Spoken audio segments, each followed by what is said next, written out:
Salut les amis, donc aujourd'hui on vous accueille à la maison. On va vous parler de la marque Holton, une marque qui nous vient du nord-est des États-Unis. Depuis 1898, il y a un héritage de qualité et d'innovation qui place la marque Holton parmi les leaders de la pêche en kayak et canoë. On va parler du Predator PDL, modèle 2020, qui en son temps a été, avec le modèle MK, les pionniers de la pêche en kayak avec les mains libres. Donc les mains libres, c'est important. Pourquoi? Quand on pêche, quand on a les mains libres et qu'on n'est pas en train de pagayer sur un kayak, et ben on gagne du temps en pêche et surtout on peut pêcher en même temps qu'on contrôle sa position. Donc pour ça, on va passer là-bas, on va vous le présenter. A tout de suite.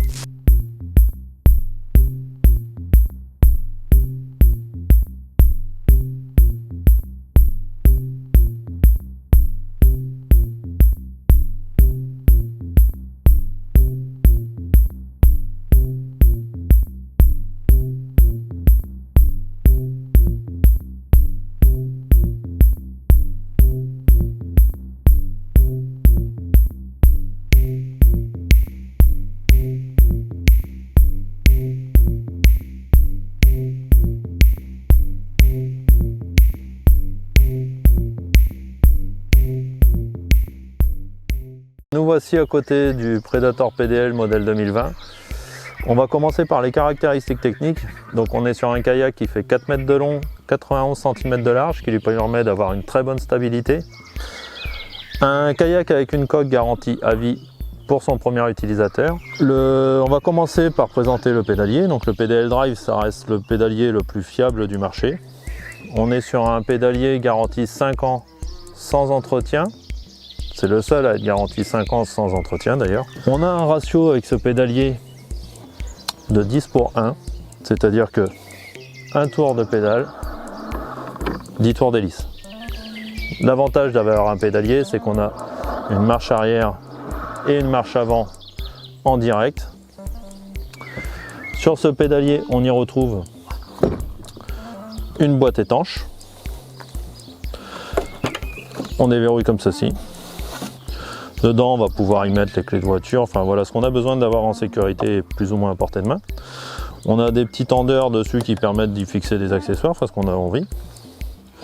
Il se met d'une seule main en position. On va venir le verrouiller quand on pêche comme ça. Donc là voilà, marche avant, marche arrière.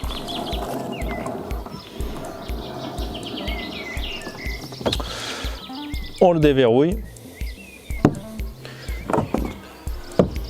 on le relève pour passer un obstacle. Une seule main suffit.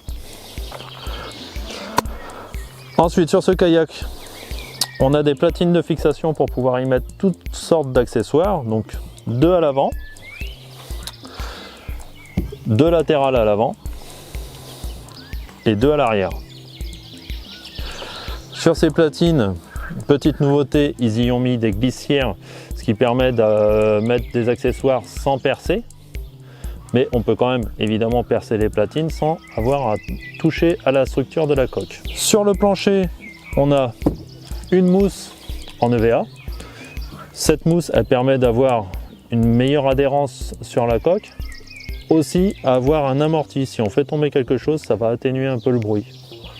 Pour pas effrayer les poissons par exemple. En rangement, donc on n'oublie pas le rangement sur le pédalier. 2 grands vides-poches sur les côtés. On a un très grand coffre à l'avant,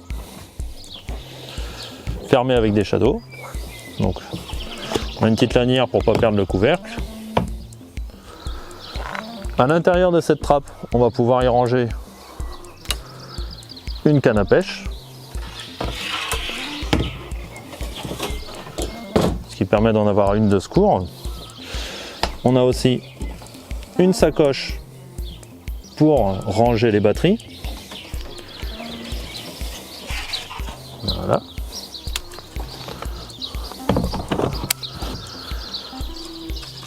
La canne à pêche, on va pouvoir la mettre à cet emplacement, donc orienté vers l'avant, ce qui permet quand on a un poisson de pouvoir poser sa canne, avoir les mains libres pour le décrocher. On va pouvoir ranger 2 cannes verticalement de chaque côté. Aussi une canne horizontalement à l'aide de ce shadow. On va pouvoir la glisser comme ça pour avoir la main libre pendant la navigation. Elle est sécurisée, voilà. Le siège. Donc le siège est réglable en profondeur à l'aide de ces deux goupilles et de ces glissières, ce qui permet de régler la longueur des jambes pour pédaler. On peut régler le dossier à l'aide de ces sangles. Sur ce siège, on a une poche à l'arrière, on a une poche sur le dessous du siège. Aussi, nous allons pouvoir ranger des accessoires sous le siège. Pour le rangement, donc on n'oublie pas la grande trappe à l'avant. On a aussi énormément de place à l'arrière pour sécuriser par exemple des bacans ou des caisses, donc avec ce shadow. On a aussi, donc on va parler de la direction. Pour se diriger, on a quoi? Donc on a le gouvernail en fibre de plastique. On va pouvoir le mettre à l'eau en actionnant cette poignée et le relever avec cette poignée. Avec cette poignée, donc la poignée de direction, on peut faire droite-gauche. On a une petite molette pour le serrer et garder le cap. Une petite boule pour une meilleure ergonomie. Donc voilà, c'est comme ça qu'on se dirige. Ensuite, pour le transport, on a une poignée à l'avant moulée dans la coque. Deux poignées latérales. Une poignée sur le gouvernail. Une poignée moulée sur la coque en dessous. On a une petite nouveauté sous le gouvernail, cette platine. Et cette platine, elle permet d'y mettre un moteur ou un kit d'ancrage. Ce qui peut être pratique. Sous l'arrière, ici, à l'arrière, on se retrouve avec deux vis pour pouvoir y fixer aussi une sonde. Un renfort en plastique qui peut être changé, qui permet de ne pas abîmer la coque. Sous le siège, on a une trappe de visite qui permet d'accéder à l'intérieur de la coque, mais aussi d'y mettre des accessoires secondaires, des accessoires par exemple pique-nique qu'on servira que le midi, des accessoires qu'on ne va pas avoir besoin d'accéder quand on est en pêche. Le puits de sonde, donc à l'avant du pédalier, qui permet de passer le câble, donc on voit bien les rainures aussi dessinées sous cette trappe de percement. Donc là on voit que le câble il passe par là et qui ira jusqu'à mon sondeur.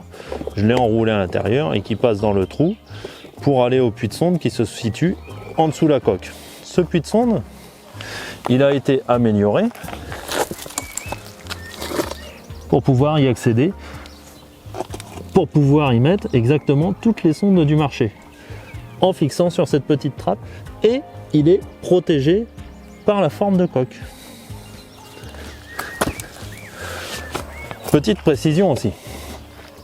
La petite précision, c'est que cette sonde, elle se situe à l'avant du kayak. Pourquoi c'est important de le dire et de le souligner? Parce qu'une sonde qui est placée à l'avant du kayak, surtout quand on pêche à la verticale dans des eaux peu profondes, comme on le sait, une sonde, c'est un cône de détection. S'il est à l'avant, quand on est ici, quand on est assis, notre canne, le leurre va être à l'aplomb de la pointe de notre canne. Donc plus notre sonde va être à l'avant, plus ça veut dire qu'en faible profondeur, on va pouvoir apercevoir son leurre dans ce cône de détection. C'est important pour les pêches de verticale, pour le sand, le silure. Enfin, voilà, même la perche en drop shot, moi c'est quelque chose que j'affectionne particulièrement et que je trouvais important de le souligner. Donc je pense qu'on a fait le tour sur ce nouveau modèle. Donc j'ai fait un premier test avec, j'en suis entièrement satisfait. Niveau stabilité, exactement pareil que l'ancien, rien à lui reprocher. Donc j'espère avoir bien présenté. Si vous avez n'importe quelle question, n'hésitez pas à venir en parler dans les commentaires.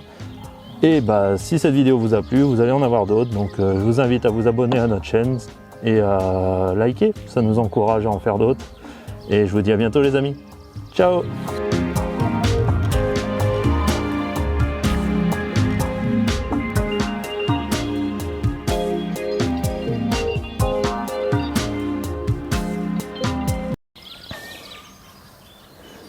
Tu te tais et tu causes. C'est bon? Bah non, non, je fume pas. Non. Ouais, je m'en doutais. T'es vraiment longue, hein? Mais vas-y.